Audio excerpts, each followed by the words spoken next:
اتفضل يا كابتن. احنا عايزين نتكلم بقى على النادي.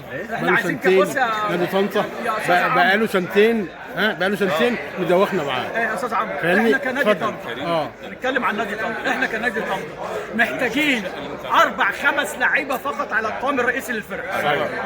بس مش كتر لعيب، مش 10 12 15 20 لعيب وما نستفدش منهم. جوهر لعيب حلو. عايزين لعيبه يعني لعيبه سوبر 5 أو 6 يشيلوا الفرقه مع القوام الرئيسي.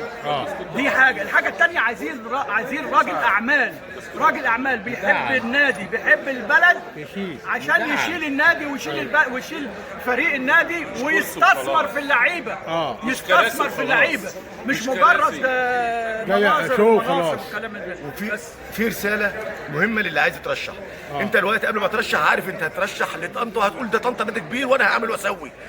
ما تجيش بقى بعد ما تقعد على الكرسي تقول اصل انتوا عارفين من الاول ان طنطا نادي جماهيري مفيش داخل. لا، انت داخل وعارف. يا اما عندك خطه تنمي، يا اما ما تدخلش من الاول. يا اما انت راجل اقتصاد بتفكر، يا اما عندك فكره ان انت تنمي ازاي الحاجه. اولا في نوادي كتير جماهيريه ما عندهاش الدخل بتاع البتوكات دي كلها وبتاعت المحلات دي هو كلها. هل يا استاذ محمد في حد بالمواصفات اللي حضرتك بتقولها؟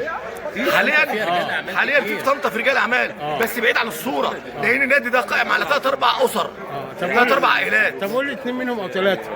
انا عن نفسي ممكن ارشح رجل اعمال زي رفعت الحلو. ده راجل عنده شركه وراجل ناجح من هو لسه شاب صغير وعمل شركه وناجح. ده راجل اقتصاد وعضو بارز في النادي هنا. انا عن نفسي برشحه. في حد تاني؟